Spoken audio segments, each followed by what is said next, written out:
Assalamualaikum warahmatullahi wabarakatuh. Sebelumnya, perkenalkan kami dari kelompok 8 kelas Indralaya yang beranggotakan Arinda Reski Oktarina, Dini Humairo, Nadia Dwi Puspita, Rizka Nofrayani, Syakira Anggun Kinanti, Wilujeng Rizky Rahmawati. Dosen pengampu, Ibu Dr. Randa Rukia MPD, dan Ibu Lia Ayu Pagarwati MPD.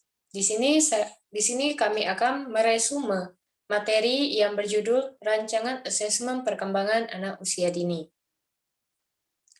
Yang pertama akan dibahas oleh saya, yaitu Rancangan Asesmen Perkembangan Anak melalui observasi.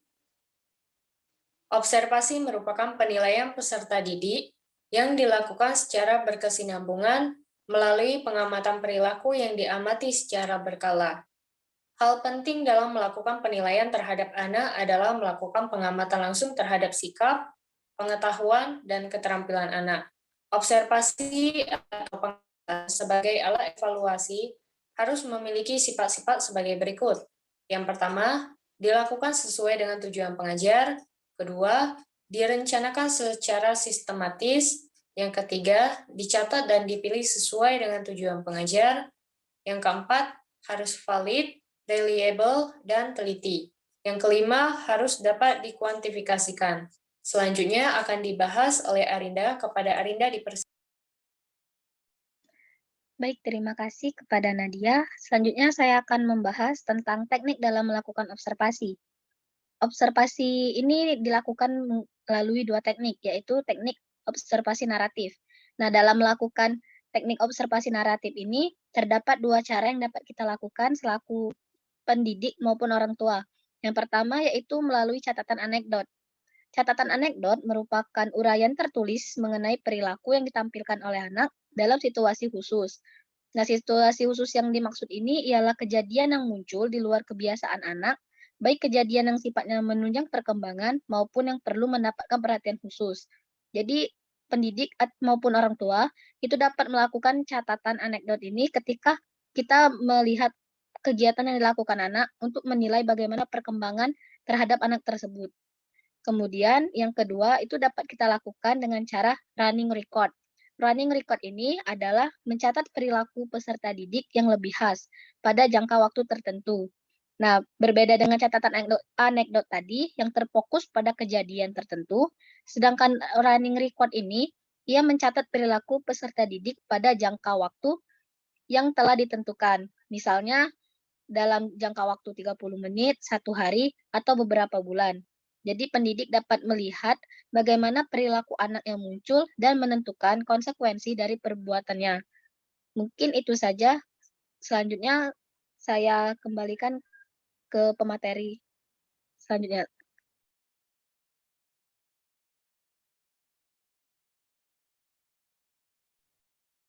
Baik, selanjutnya adalah teknik observasi terstruktur. Teknik pengamatan terstruktur merupakan pengamatan yang dilakukan oleh guru, di mana sebelumnya guru telah mengatur suatu struktur yang berisikan aspek-aspek tertentu yang hendak diamati.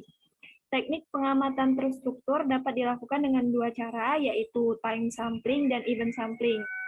Pada time sampling, penilaian akan terfokus pada waktu dan keseringan anak dalam memunculkan perilaku yang diamati.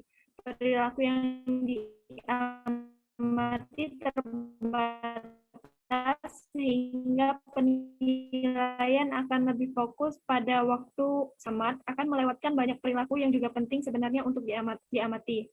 Yang kedua, event sampling. Event sampling dalam penilaian ini pengamat akan mencatat waktu dan keseringan perilaku yang muncul sekaligus sebab dan akibat dari perilaku yang muncul. Penilaian ini bersifat objektif dan terfokus pada satu perilaku yang sudah ditentukan terlebih dahulu. Selanjutnya akan dilanjutkan oleh Dini Humairo. Baiklah, di sini saya akan menjelaskan rancangan asesmen perkembangan anak melalui interview.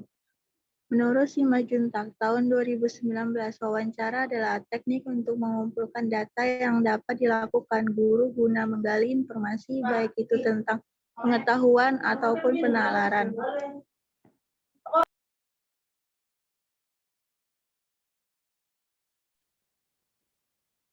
Maaf, saya ulangi. Tentang pengetahuan ataupun penalaran anak, yaitu tentang sesuatu hal dengan cara melakukan percakapan langsung dengan anak maupun orang tuanya. Dalam proses asesmen, tidak hanya melihat hasil namun lebih mengarah kepada prosesnya. Asesmen digunakan untuk melihat dan mengetahui proses perkembangan anak dan kemajuan belajar anak apakah sudah sesuai dengan tahapan perkembangannya atau belum. Banyak teknik yang digunakan dalam asesmen, terdapat asesmen formal dan asesmen informal. Dari masing-masing asesmen terdapat kelebihan dan kekurangannya masing-masing. Salah satunya yaitu dari contoh asesmen informal yang bisa dilakukan dengan menggunakan observasi atau pengamatan, wawancara, atau interview, dan sebagainya. Selanjutnya akan dijelaskan oleh Wilujeng. Baik, selanjutnya dalam melakukan wawancara kepada anak, kita menggunakan metode yang sesuai dengan anak. Kita melakukan wawancara atau bincang-bincang kepada anak harus santai dan tidak mengintimidasi. Metode wawancara baik digunakan kepada anak atau untuk menanyakan atau menggali informasi yang dapat diberikan anak. Wawancara atau bincang-bincang kepada anak dapat menanyakan hal yang berkaitan dengan aktivitas atau kegiatan anak seperti bermain, permainan yang disukai anak, aktivitas bermain dengan teman sebayanya, dan lain sebagainya. Dengan wawancara, kita dapat mengetahui perkembangan seorang anak mulai dari emosi yang dialami anak seperti senang, sedih, marah, takut, bahagia, dan lain sebagainya. Kemudian akan dilanjutkan oleh Syafira. Baik, selanjutnya ada beberapa cara yang bisa dilakukan untuk melakukan wawancara pada anak. Yang pertama yaitu kita harus memposisikan diri kita sebagai teman untuk anak. Sebagai guru atau tenaga pendidik, kita harus memposisikan diri kita sebagai teman yang menyenangkan untuk anak. Gunakan waktu untuk bermain serta mengobrol kepada anak.